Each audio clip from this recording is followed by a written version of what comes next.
Yeah.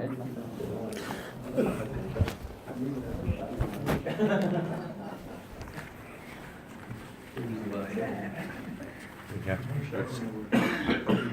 That tells you the strength. Okay, is it working now? Yes. Okay, so we are being recorded. So can I just remind people that we are being recorded? And I will go through this because it's part of the meeting. So good evening, everyone. Should we be required to evacuate the building, would you please leave the building via the nearest available exit? There is one fire exit in this room. If you need to evacuate the room, do so by the glass door to the external fire escape staircase. Please hold both handrails in case the stairs are wet or slippery. If anyone is unable to use the stairs, would they please allow others to exit the room before they go to the fire escape door, where they can then be given assistance. Our assembly point will be in the public car park at the side of the Civic Suite. Please do not delay your evacuation to collect any belongings. Please do not return to the building until given permission to do so by council staff. And please note this meeting will now be audio recorded. Can I please remind you to switch off your mobile phones or turn them to silent? Right, apologies for absence. I think we're all here, aren't we? Yes, Chair. So no apologies. Non-members attending, I don't believe there are any. Minutes of the meeting held on the 12th of July. Is it your wish that I sign them as a true record? Right. Right. No other points from those minutes that are not elsewhere in the agenda. Thank you. Any declarations of interest, please? Should any arise during the meeting, please say them and we'll make sure they're minuted at that time. Right, so items 5 then, matters referred to the executive and reports from other committees, there are none. So we'll go straight to the 2020 festival, which is item 6. Are you presenting this, George? I'm introducing it, and then Angela will take it up. Lovely, thank you. Any questions from the members? Members, this report suggests that the Beagle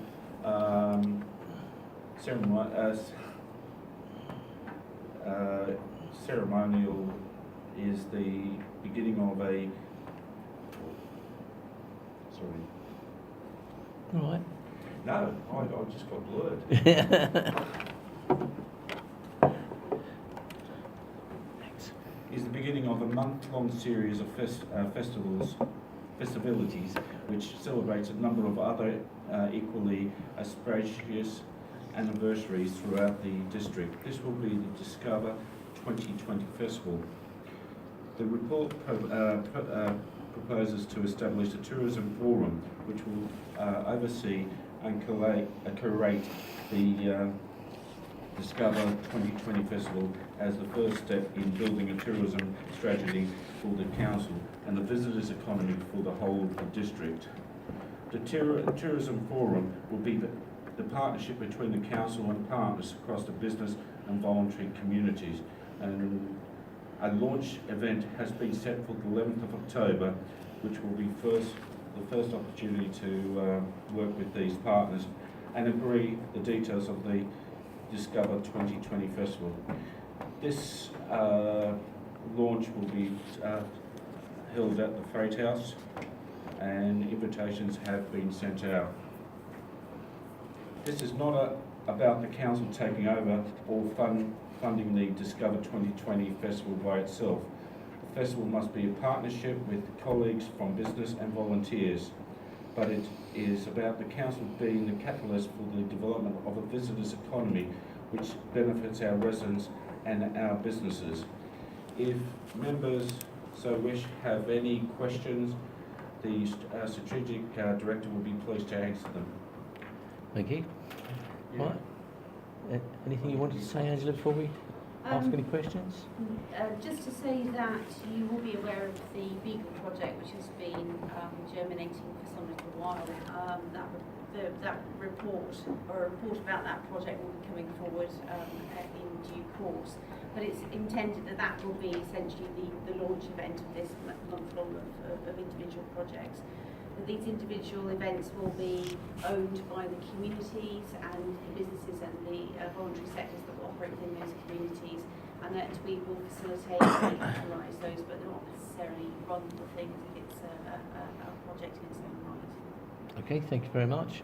May I say, and I think I've said to you before, I was amazed at the amount of things that you've actually uncovered in the local area, all the different things and anniversaries, etc., that are coming forward, particularly about St Andrew's Minster up in Ashington, because it will be the 1000th year there, and the connection with the crowning of the King, and indeed the connection with the Bayeux Tapestry, which I wasn't aware of until you actually discovered that, which is amazing.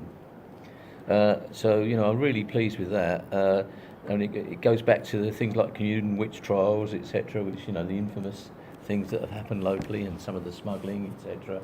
So, you know, I think we live in an area that's steeped in history, you know, but not least the Tudor times when it came into prominence. So it's great to see all that coming out and trying to, I think, raise the profile of Rochford and certainly raise it with our own residents, because I think a lot of residents aren't aware of all that we've got down here. You know, and the sort of place that they live in and the history. For instance, the Rayleigh Mount, you know, I'm not sure how many people know about Rayleigh Mount coming forward and what it represented at the time, which is a good example of a Norman keep at the time.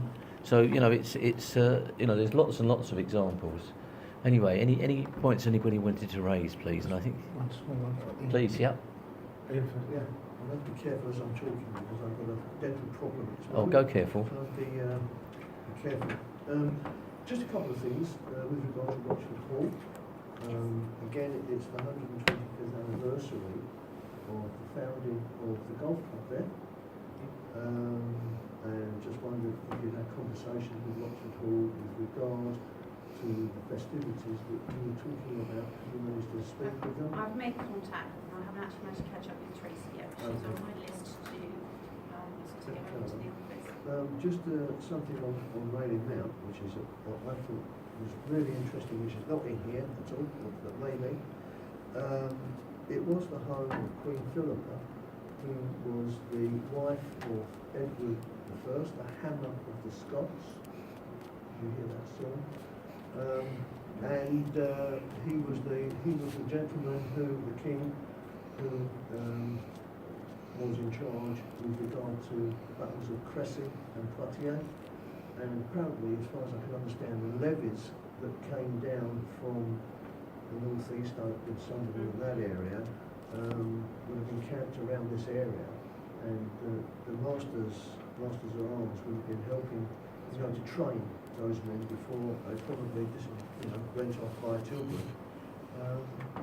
I think this is all going to hopefully come out when we have our conference.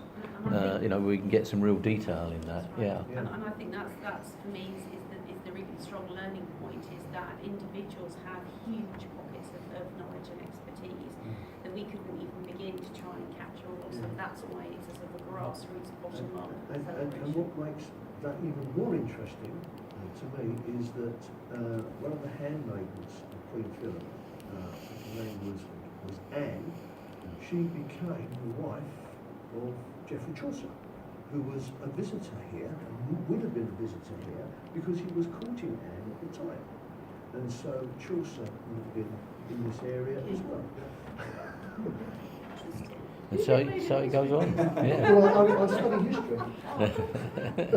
Sorry, Sean, you wanted to come in? Just a quick point, which wasn't necessarily picked up in the report. And clearly, you know, we want to do something here that's Rochford-centric, but I think it's maybe worth just noting that there's a lot of effort going into the Essex Partnership, and you know, there are various events and you know, being spun out of that, and it may very well be that at the very least we should keep you know, this in play in terms of what the Essex Partnership is doing, and you know, there may be opportunities there to actually build further on what we're proposing to do through that route.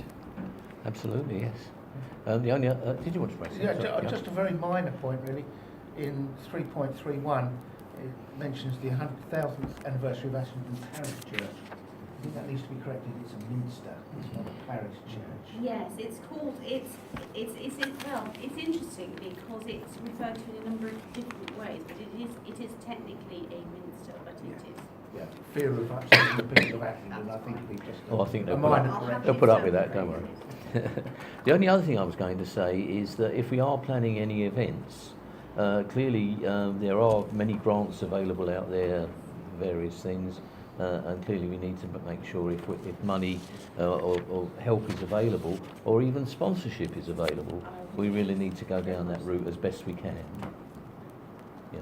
The only other thing I was going to say, the one thing that's not on the list is my joust in Cherry Orchard Park. It's there, Mike, it'll happen. Just thought I'd mention it. Mike, it fits Yeah. on one table. I came to Paul Stevens called Fat Eric. Thank you. It's either that or a tandem, isn't it? And that's from our fellow ward councillors. But there you are. So, as I say, it's a great paper. It's short and sweet, and that's exactly what we want.